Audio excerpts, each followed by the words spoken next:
Assalamualaikum warahmatullahi wabarakatuh. Kawan-kawan mahasiswa UIN SMA Banten, jurusan Komunikasi Penyiaran Islam. Selamat datang kembali di channel ini. Semoga kita semua dalam keadaan sehat. Amin ya. Oke, kali ini kita akan membahas tentang pengertian dakwah. Apa itu dakwah? Pada video sebelumnya kita sudah sama-sama membahas dan menerangkan tentang pengertian manajemen dan pers. Sekarang pengertian dakwahnya. Tanpa panjang lebar lagi, kita mulai pembahasan kali ini ya.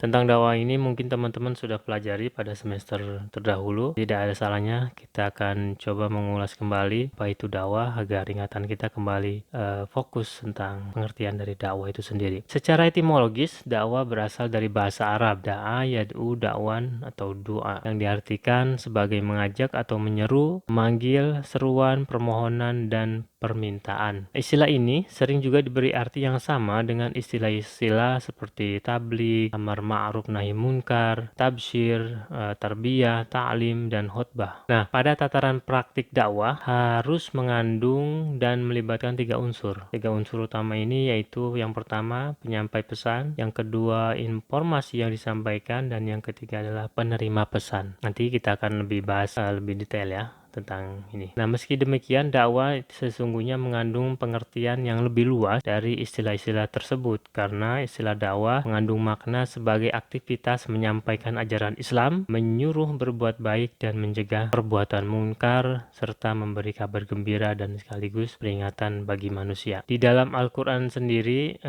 kata dakwah ini mengajak pada kebaikan yang disertai dengan risiko masing-masing pilihan. Dalam Al-Quran, dakwah dalam arti mengajak ditemukan sebanyak 46 kali dan 39 kali dalam arti mengajak kepada Islam dan kebaikan serta 7 kali mengajak ke neraka atau kejahatan. Ya, di Indonesia, masyarakat Indonesia sudah tidak asing lagi dengan kata dakwah ini ya. Arti dari kata dakwah yang dimaksudkan adalah seruan tadi atau ajakan. Kalau kata dakwah diberi arti seruan, maka yang dimaksudkan adalah seruan kepada Islam atau seruan Islam. Demikian juga jika diberi arti ajakan, maka yang dimaksud adalah ajakan kepada Islam atau ajakan Islam. Dari penjabaran tadi dapat kita definisikan bahwa dakwah Islam adalah sebagai kegiatan mengajak, mendorong, dan memotivasi orang lain berdasarkan basirah untuk meniti jalan Allah dan istiqomah di jalannya serta berjuang bersama meninggikan agama Allah. Nah, teman-teman, kita fokus pada kata yang kita kutip ini, yaitu kata mengajak, mendorong, dan memotivasi. Nah, kata ini adalah kegiatan dakwah yang berada dalam ruang lingkup tabligh. Kata basirah untuk menunjukkan bahwa dakwah harus dengan ilmu dan perencanaan yang baik. Sementara ada kalimat meniti jalan Allah ini untuk menunjukkan tujuan dakwah yaitu mardotillah. Kalimat mardotillah di jalannya untuk menunjukkan bahwa dakwah dilakukan secara berkesinambungan. Nah, sedangkan kalimat berjuang bersama meninggikan agama Allah itu untuk menunjukkan bahwa dakwah bukan hanya untuk menciptakan kesalehan pribadi, tapi juga harus menciptakan kesalehan sosial. Untuk mewujudkan masyarakat yang saleh memang tidak bisa dilakukan secara sendiri-sendiri, tapi harus dilakukan secara bersama-sama. Oke, selanjutnya, secara terminologis, pengertian dakwah dimaknai dari aspek positif ajakan tersebut, yaitu ajakan kepada kebaikan dan keselamatan dunia akhirat. Para ulama memberikan definisi yang bervariasi tentang kata dakwah ini. Di antaranya dari Syekh Ali Mahfud, beliau merupakan pakar dakwah yang mendefinisikan bahwa dakwah itu mendorong manusia untuk melakukan kebaikan dan mentaati petunjuk Allah, menyuruh mereka melakukan kebajikan dan mencegah mereka dari perbuatan yang mungkar agar meraih kebahagiaan di dunia dan di akhirat. Nah, definisi dari yang disampaikan oleh Syekh Ali Mahfud ini mengandung gambaran bahwa dakwah itu adalah upaya mengajak manusia kepada agama Allah dengan mentaati segala petunjuknya, yakni agama Islam itu sendiri, dengan tujuan untuk kebahagiaan manusia, baik dalam kehidupan di dunia sekarang ini maupun dalam kehidupan di akhirat nanti. Itu dari Syekh Ali ya. Sementara dari ulama lain, ulama Husain dalam bukunya Al-Da'wah illa al-islah mengatakan bahwa dakwah adalah upaya untuk memotivasi orang agar berbuat baik dan mengikuti jalan petunjuk dan melakukan amar ma'ruf nahi mungkar dengan tujuan mendapatkan kesuksesan dan kebahagiaan di dunia di akhirat. Sementara itu, cendekiawan muslim ulama asal Indonesia, Bapak Quraisy Shihab mendefinisikan dakwah sebagai seruan atau ajakan kepada keinsafan atau usaha mengubah situasi yang tidak baik kepada situasi yang lebih baik dan sempurna, baik terhadap pribadi maupun masyarakat. Jadi mengajak pada keinsafan. Ulama Hasmi mendefinisikan dakwah adalah mengajak orang lain untuk meyakini dan mengamalkan akidah dan syariah Islam yang terlebih dahulu diyakini dan diamalkan oleh pendakwah sendiri. Nah, definisi yang disampaikan oleh ulama Hasmi ini selain mengandung makna ajakan untuk mengamalkan Islam, tetapi di sana ada kalimat yang tegas terhadap juru dakwah itu sendiri harus mengamalkan terlebih dahulu apa yang dia anjurkan untuk dilaksanakan. Jadi sebelum mendakwahi orang lain atau menyuruh berbuat baik kepada orang lain, nah kalau menurut ulama Hashmi ini, di pendakwah juga harus terlebih dahulu menjalankan apa yang dia anjurkan itu. Oke ya. Jadi selanjutnya dari ulama Ahmad Gawasi dalam bukunya Ad-Da'wah Al-Islamiyah. Beliau mengatakan bahwa ilmu dakwah adalah ilmu yang dipakai untuk mengetahui berbagai seni menyampaikan kandungan ajaran Islam, baik itu akidah, syariah maupun akhlak. Nah, sementara ulama Nasaruddin Latif menyatakan bahwa dakwah adalah setiap usaha aktivitas dengan lisan maupun tulisan yang bersifat menyeru, mengajak, memanggil manusia lainnya untuk beriman dan mentaati Allah Subhanahu wa Ta'ala sesuai dengan garis-garis akidah dan syariat serta akhlak Islamiyah. Ulama Toha Yahya Umar masih tentang dakwah, mendefinisikan tentang dakwah adalah mengajak manusia dengan cara bijaksana kepada jalan yang benar sesuai dengan perintah Tuhan untuk kemaslahatan dan kebahagiaan mereka di dunia dan di akhirat.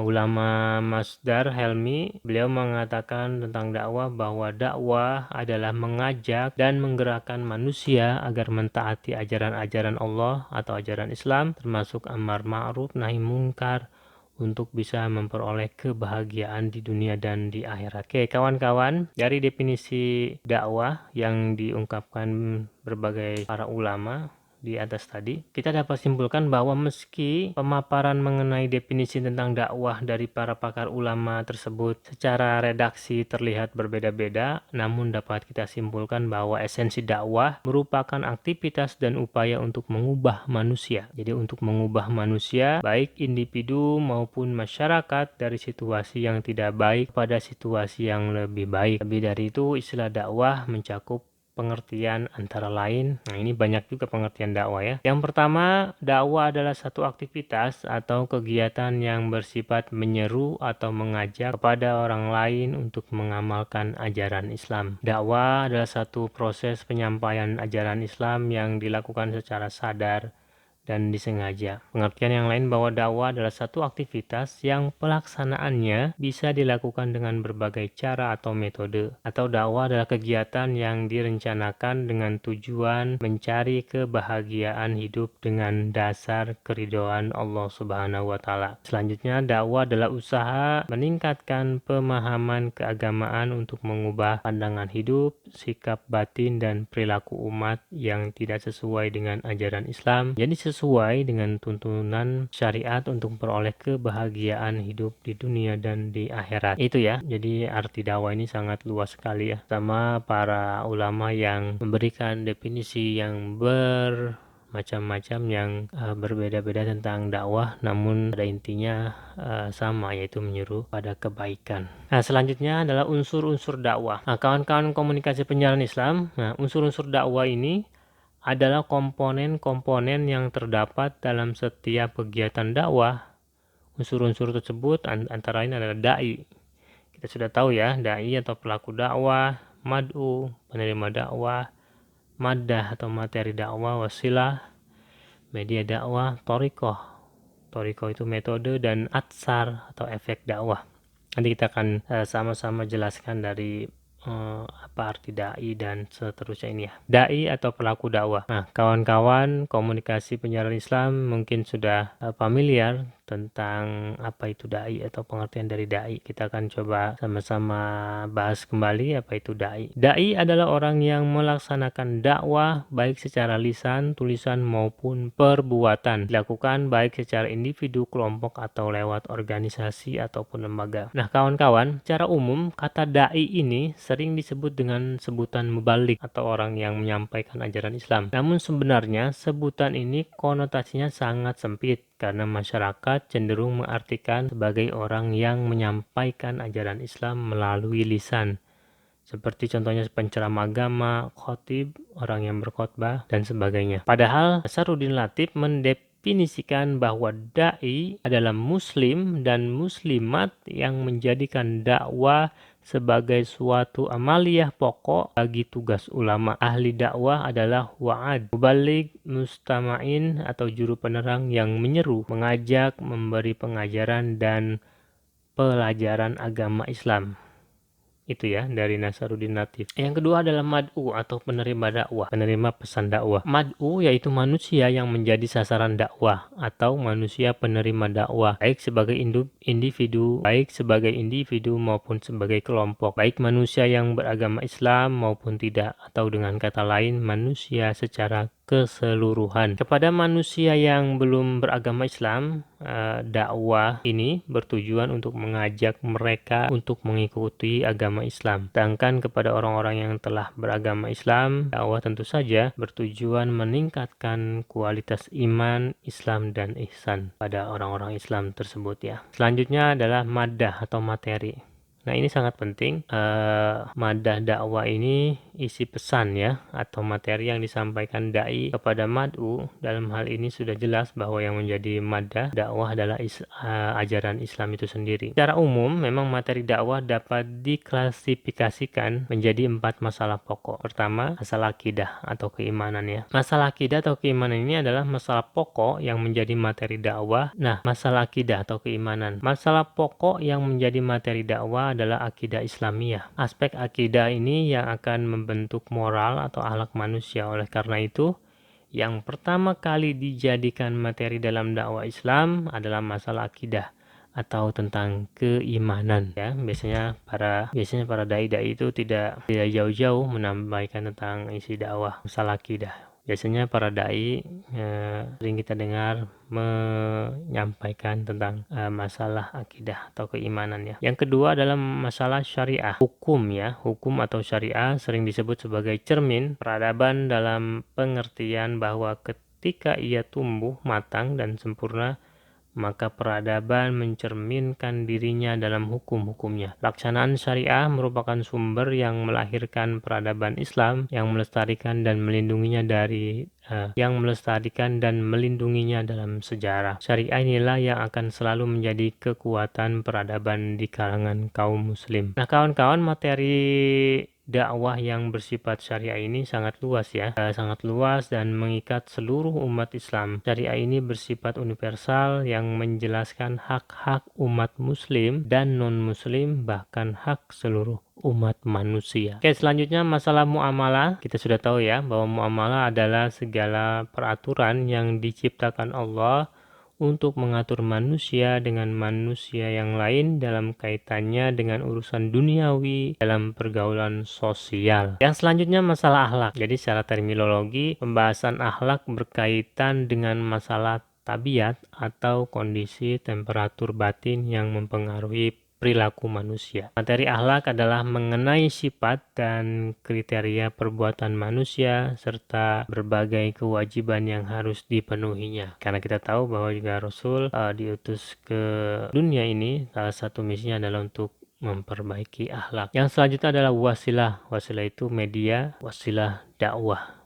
wasilah media dakwah. Nah, ini adalah alat yang digunakan untuk menyampaikan materi dakwah atau ajaran Islam kepada mad'u. Untuk menyampaikan ajaran Islam kepada umat, dakwah dapat menggunakan berbagai wasilah atau media ya. Wasilah dakwah terbagi menjadi 5 macam. Yang pertama bisa dengan lisan, tulisan, lukisan, audio visual, dan akhlak. Dengan lisan bagaimana? Kita coba jabarkan satu-satu bahwa lisan adalah media dakwah yang paling sederhana yang menggunakan lidah dan suara. Dakwah dengan media ini dapat berbentuk pidato, ceramah, kuliah, bimbingan, penyuluhan, dan sebagainya. Sedangkan tulisan adalah media dakwah melalui tulisan atau buku, majalah, surat kabar, surat menyurat, spanduk, dan sebagainya. Sementara lukisan adalah media dakwah melalui gambar, karikatur, dan sebagainya. Audiovisual adalah media dakwah yang dapat merangsang indera pendengaran, penglihatan, atau keduanya, serta televisi, film, internet, dan lain-lain termasuk dalam audiovisual ya. Yang selanjutnya adalah akhlak, yaitu media dakwah melalui perbuatan-perbuatan nyata yang mencerminkan ajaran Islam yang secara langsung dapat dilihat dan didengarkan oleh mad'u atau penerima pesan ya. Unsur-unsur dakwah selanjutnya adalah thariqah atau metode dakwah ya. Nah, metode ini memiliki pengertian suatu cara yang bisa ditempuh atau cara yang ditentukan secara jelas untuk mencapai dan menyelesaikan satu tujuan rencana sistem tata pikir manusia. Nah, thariqah ini atau metode dakwah ini adalah jalan atau cara yang dipakai juru dakwah, para pendakwah itu untuk menyampaikan ajaran materi dakwah Islam. Dalam menyampaikan suatu pesan dakwah, metode ini sangat penting perannya ya teman-teman. Karena satu pesan walaupun baik, tetapi jika disampaikan lewat metode yang tidak benar, maka bisa dipastikan pesan itu bisa saja ditolak oleh si penerima pesan. Jadi metode yang dilakukan para dai ini sangat penting diperhatikan ya. Dan selanjutnya adalah atsar atau efek dakwah. Atsar atau efek dakwah ini sering disebut dengan feedback ya atau umpan balik. Nah, kawan-kawan, dalam setiap aktivitas dakwah pasti akan menimbulkan reaksi tentu saja ya. Artinya jika dakwah telah dilakukan oleh seorang dai dengan materi dakwah, wasilah, dan thariqah tertentu, maka akan timbul respon atau efek atau atsar pada mad'u atau si penerima dakwah. Nah, evaluasi dan koreksi terhadap atsar ini atau efek dakwah ini memang harus dilakukan dengan baik ya. Kebanyakan para dai, saya tidak menyebut semuanya, menganggap setelah berdakwah tugasnya selesai. Padahal atsar ini sangat besar artinya dalam penentuan langkah-langkah dakwah berikutnya. Tanpa menganalisis atsar atau efek dakwah, maka kemungkinan kesalahan strategi yang sangat merugikan pencapaian tujuan dakwah akan terulang kembali ya. Jadi soal efek ini Jalaluddin Rahmat pernah mengatakan bahwa efek kognitif terjadi bila ada perubahan pada apa yang diketahui, dipahami, atau dipersepsi khalayak. Jadi kita harus benar-benar memperhatikan semuanya ini ya. Oke ya teman-teman, itu tadi kita sudah bahas tentang pengertian dari dakwah. Pada video berikutnya nanti kita akan coba bahas secara menyeluruh tentang manajemen pers dakwah. Seperti biasa, kawan-kawan membuat resume dari video ini atau dari pemaparan tentang dakwah ini. Silakan tulis resume kalian di kolom komentar, sertakan nama lengkap kalian juga ya. Oke, cukup sekian dulu pada video kali ini. Kurang lebihnya saya mohon maaf. Wabillahi taufiq wal hidayah. Wassalamualaikum warahmatullahi wabarakatuh.